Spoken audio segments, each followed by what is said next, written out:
36. Listen, burnout. You're 36. You chose coaching. That's like choosing construction as a career and saying I don't like nails and hammers. Like you work around the clock in coaching. What do you make of these McVay rumors? I think he's struggling mentally with whether he wants to continue being a coach or whether he wants to live a better life right now. He's newly married. His wife has family in the Ukraine. I don't know. I think life has intruded a little bit, Colin. Plus, I think this: no matter how old you are, no matter how how much you love your job, at some point, Sean Payton said it perfectly. He said, at some point, you just get tired of chugging Diet Coke at 2:00 in the morning to stay awake. And and look, coaching is a very, very weird profession. And John Madden, at a very young age, said, I just can't do this anymore. It's literally driving me crazy. And he got out. I think McVay is the same kind of possessed guy. Now, when you're a possessed guy and you have fantastic options, then I think you can afford to look at your mental health a little bit more. And I'm not claiming that he's going to go off the deep end or anything, but I just think that he looks at life now a little bit differently than before he got married, and also before he just got beat in the head all season this year in an awful year. And look, here's the bottom line. I don't think for a second if Sean McVay walks away, and I don't know whether he will or not, but I don't think for a second if he walks away that he's not coaching again. This is not a Bill Cowher situation. Remember the first 5, 6, 7 years, every year we entered a new off season. Cowher, who got out at like 49, everybody was saying, okay, what job's he taking this year? And he just chose to stay in TV and live a different life. Well, in my opinion, Sean McVay is going to have chances, and at some point he's going to take one of those chances if indeed he decides to go. I think Jerry Jones' psychology is that he likes to feel necessary. Dak needed him for support. Jason Garrett did. McCarthy was in his basement coming up with some story that he watched everybody's plays all year. And I think that Mike McCarthy needs Jerry. Jerry likes to feel necessary. He wants to discover you or save you or protect. Jimmy Johnson didn't need protection. Bill Parcells didn't need protection. By the way, Sean Payton doesn't need somebody to save him. I don't think it's a good fit. I think McCarthy fits him, and I think Mike McCarthy is going to be the coach of the Cowboys, win or lose. Do you this weekend? Well, let's see what happens if the Cowboys lose 30-13 in Tampa on Monday night. I assume, just like everybody else, that Mike McCarthy is back. It makes all the sense in the world. He's had 2 excellent regular seasons. But at some point, Jerry Jones, who's like Robert Kraft right now, at some point, winning in the regular season is going to get a little fatiguing if that's not followed up by winning in January. Yeah. So before I give Mike McCarthy the job for the next 5 years, I'd like to see what happens Monday night in Tampa. All right, that's fair enough, Peter King, all your experience there. All right, 3 straight years, Aaron as a favorite at home has been outplayed by Garoppolo in the fourth quarter, Goff in the fourth quarter, and an old Tom Brady in the fourth. And I've said this before. Hey, listen, things change. This is a fluid league. He's meeting with executives with Green Bay this morning, and I don't think it's crazy at 39 years old. I do think they think Jordan Love is now capable of starting. What's your guess they're talking about this morning in those meetings? Well, I'll tell you what they're thinking deep down inside. The Detroit Lions in their last 9 games were 7-2, and Jared Goff's touchdown to interception ratio was 15-0. 0. And I think what the Packers are thinking is, listen, this is not only we got to beat back the Vikings now. We're going to have to beat back the Lions.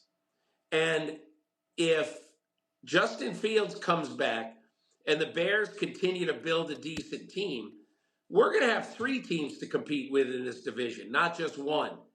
And we want to know, Aaron, are you in? That's what I would want to know if I'm Brian Gutekunst or Matt LaFleur. And Colin, history is repeating itself. 15 years ago this month, the Green Bay Packers suffered a crushing loss at home to the New York Giants. And the Giants went on to beat the Patriots in the Super Bowl.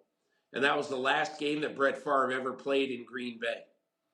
And I'm not equating the loss to the Giants with the loss to the Lions, but I am equating the fact that in 2008, Ted Thompson and Mike McCarthy wanted to know if Favre was going to be all in that offseason. They wanted him to work out with the team in the offseason, to do mini camps, to do offseason stuff with his young receivers. Okay? And on about March 8th, Favre called him and said, I can't do it. That's so right. I guess yeah. I'm retiring. Yeah. So Aaron Rodgers, I believe they're going to ask him, and I don't know this. This is certainly what I would ask him. We need you to be more available in the offseason for Christian Watson and Aaron Dobbs. We just do. Let's be honest. You missing the offseason last year wasn't good for the overall program. So we need you at least at some points in the offseason. What's your attitude to that? And again, listen. Yeah, we're up against the clock. We're up against the clock. Peter, we're up against the clock. Yeah.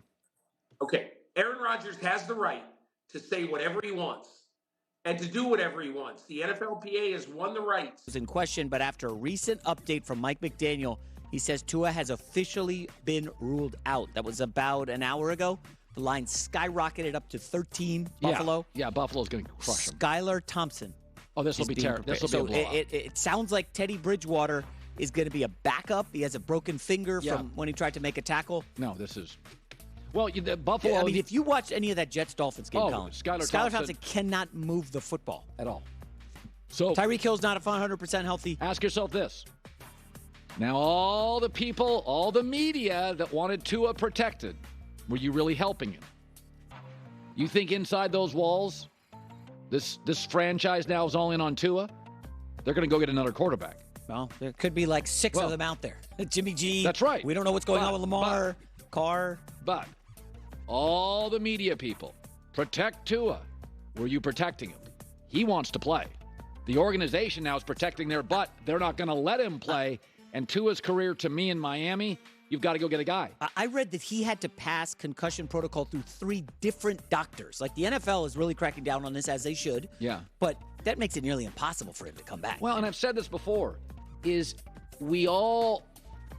is a very nuanced conversation. Everybody jumps out, protect Tua, protect Tua. Tua's like, hey, man, this is my career. I got one shot at this. Yeah. This is it. I couldn't stay healthy in Alabama. I can't stay healthy in Miami. Tua wants to be out there. So everybody got what they wanted, but Tua's career is probably over as a starter in this league. Nobody's going to spend money on Tua as a starter. And this kid has busted his butt since he was 12 years old. So it's a much more nuanced discussion than everybody wants to do. Protect, protect, protect. Well, you say he's done as a starter. You know he's thinking, I'm putting in the work in the offseason. I'm coming back as a starter next year. Okay, but concussions are different. I know. This is tough. This is not 1988. If Aikman gets a concussion or Steve Young, we just go, hey, we'll see you next week. Those days are over. Yeah. And concussions are what scare teams. Guys can overcome a knee injury or shoulder. Yeah. Concussions, brain damage, the league fears it, teams fear it. Yeah. What do you... I don't even know what you tell the guy. Well, if you're the Dolphins front office, like, hey, man. My this morning, how I feel bad for Tua. Because I think deep down, Tua wants to play. Yet sometimes you have to protect a player from himself. So he's going to have now from January to August 8 months of protection.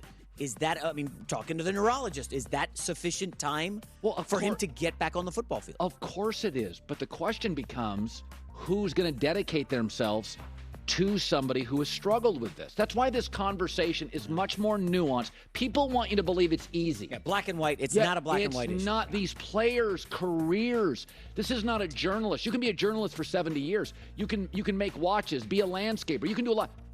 Quarterback, you get one shot to be the guy. Drew Brees is an outlier. And if you get hurt or you aren't dependable, you're out. They'll move on to the next crop of guys. And this is Tua's career, his family, his football, his faith, what matters to him. And so I have sympathy for Tua. I want him protected, but I bet you deep down privately, that kid wants to play. Of course he does, yeah. And by the way, listen, he had a very good run for like 2 months in the league where he was an MVP candidate. Go back to that game in Buffalo. Remember that Miami game in Buffalo? Miami in December. Yeah, he was the good. Bills. Tua is pretty good. Yeah. I mean, the only chance they had this weekend is Tua. Tua is the only chance they have. Now he's out. And you're right. They need a backup plan going into next year. You can't have this happen again. Right. And so I think these discussions, Twitter makes everything simple. Life's not simple. Politics isn't simple. Nothing's as simple as the internet makes it. J-Mac with the news. Well, that's the news. And thanks for stopping by. The Herd.